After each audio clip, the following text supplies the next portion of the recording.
یہ ابھی آپ نے ذکر کیا، اس کو میں تھوڑا سا اور ایلیبریٹ کر دوں کہ جو موجودہ سیلاب آیا تھا خیبر پختونخوا کے اندر، سیلابی ریلا جب گزرا تو تقریباً 90% جو برج ہیں وہ سارے کے سارے ٹوٹ پھوٹ گئے، اور اس کے اندر جو 75% برج تھے، یعنی اگر 70 برج جو ٹوٹے تو 60 برج جو تھے وہ پانی نے نہیں توڑے تھے، وہ اس ٹمبر نے توڑے تھے جو کاٹ کاٹ کر اوپر سٹور کیا گیا تھا، اور جب پانی کا ریلا اوپر سے آیا تو اس ٹمبر نے اس برج کے جو بنیادی ستون تھے ان کو گرا دیا. تو پانی اگر صرف ہوتا تو پانی تو نکل جاتا، لیکن چونکہ ٹمبر ہم نے کاٹا ہوا تھا، اور پھر فلیش فلڈز آنے کی وجہ بھی ٹمبر کی کٹوتی بنی جس کا براہ راست تعلق جو ہے. اور طلعت میں یہ کہنا چاہوں گی بہت ضروری ہے، میرا مطلب یہ دل کی ایک چیخ ہے.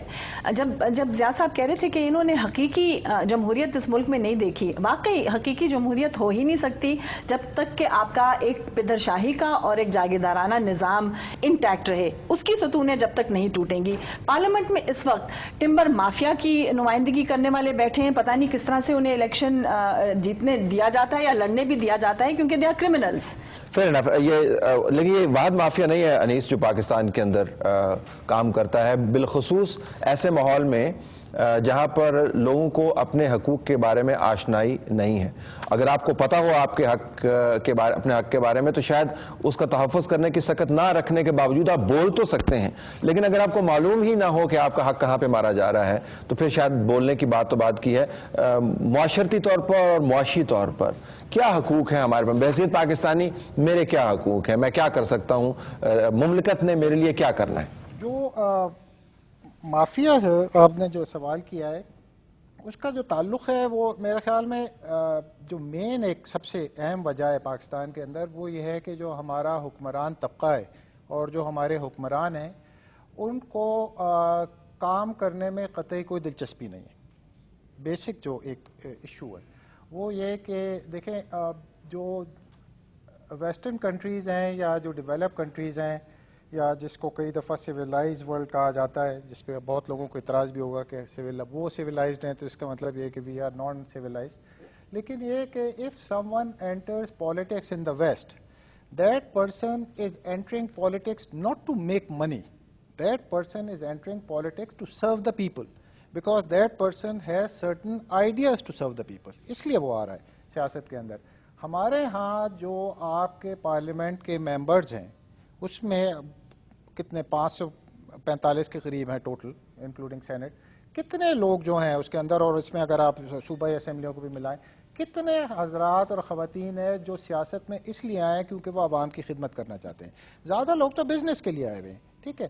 اور اس میں جو دوسرا پہلو ہے وہ یہ ہے کہ اگر آپ 1 کروڑ 1.5 کروڑ 2 کروڑ روپیہ الیکشن لڑنے پہ خرچ کرتے ہیں تو پہلے تو آپ کے پاس اتنی رقم ہونی چاہیے جو میرے اور آپ کے پاس نہیں ہے، ٹھیک ہے.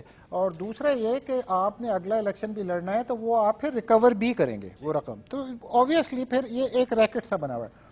یہ تو مافیا کے حقوق آپ نے بیان کر دیا. مافیا کے حقوق بالکل، یہ تو مافیا کے حقوق ہے، لیکن اس ماحول میں ہمارے حقوق کیا ہیں؟ مثلا یہ جو لوگ ان امپلائڈ ہیں، جو لوگ فار انسٹنس ان امپلائمنٹ ہے پاکستان جا رہا ہے، یہ وہ کہتے ہیں فری مارکیٹ اکانومی کے اندر تو جی میرٹ ڈٹرمن کرے گا، میرٹ بیس جابز اگر آپ نہیں لے سکتے تو بڑی بری ہے. تو مملکت کیا کرے اس میں؟ آپ کے معاشی حقوق کیا ہیں ان امپلائڈ کے؟ مملکت جو ہے کیا کرے؟ مملکت جو ہے، ایک تو دیکھیں پہلا جو ایشو ہے وہ اگر آپ قوانین کے حوالے سے دیکھیں کہ مجھے کہا گیا ہے کہ جی اکنامک، سوشل اور کلچرل رائٹس کے حوالے سے بات کروں تو اس پر برائے نام پاکستان میں قانون سازی کی گئی ہے، ٹھیک ہے.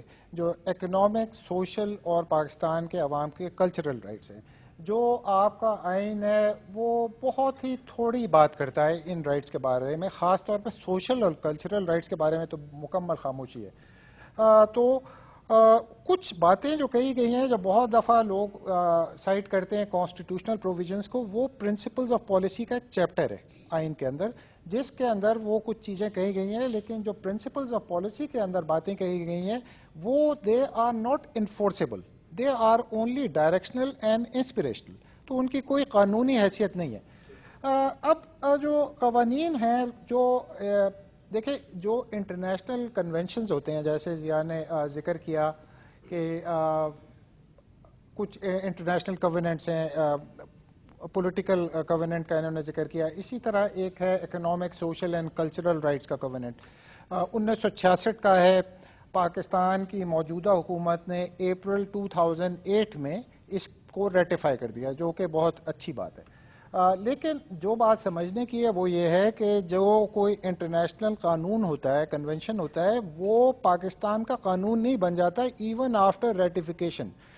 جو قانون ہوتا ہے انٹرنیشنل، اس کو it has to be locally enforced, تو اس کو آپ بے شک کانسٹنٹلی سائٹ کرتے رہیں کہ جی انٹرنیشنل کووننٹ میں یہ کہا گیا ہے، اس کی کوئی قانونی اور اس کے اوپر آپ کو مقامی طور پر لیجسلیٹ بھی تو کرنا ہوتا ہے نا، جب تک لیجسلیشن نہیں ہوگی تو آپ اس کو استعمال نہیں کر پائیں گے مقامی طور پر۔